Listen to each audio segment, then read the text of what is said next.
the decision of the DPP, of course I welcome it with mixed feelings, as you know what happened in the past 3 months. I have no doubt that the DPP, to arrive at this decision, he applied his mind on facts before him, not on the basis of what sometimes we hear in a trial of public court of opinion.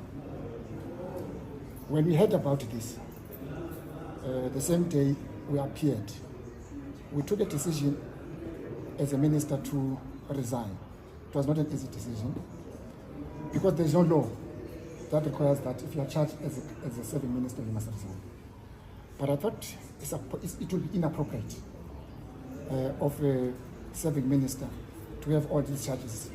Let me ask the president to release me and consider, and just to have time to deal with this matter.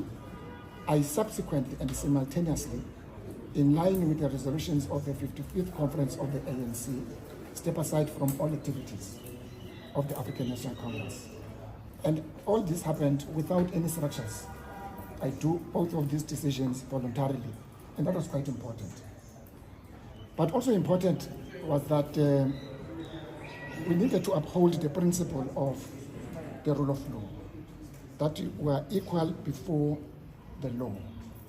Whether we are a minister, whether the crime it is alleged was committed in 2015, we're now in 2020, we are not a minister at that time.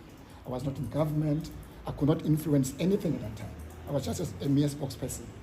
In spite of all those reservations and observations, it was important that I affirm the principle that we are equal before the law, and I gave my full cooperation to law enforcement in this country, the Hawks, the NPA, and I'm sure in our first application when I appeared here, when we're doing a bill application, and my representative, Mr. Machavu, read it quite very clear how much we went a great extent to cooperate with the law enforcement. It's very important.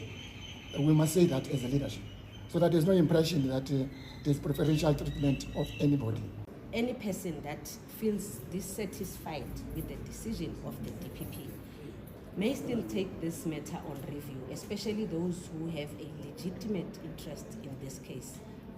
For an example, maybe the investigating officer or the complainant may ask or may approach the Office of the National Director of Public Prosecution to review the decision of the DPP. So for that reason, as the NPA, we cannot divulge reasons that inform the DPP's decision, nor share any factors of evidential material that was contained in the docket.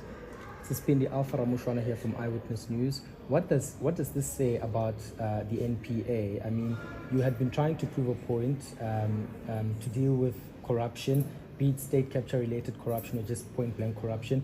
What does this say about your failure to prosecute these politicians that are accused of serious crimes?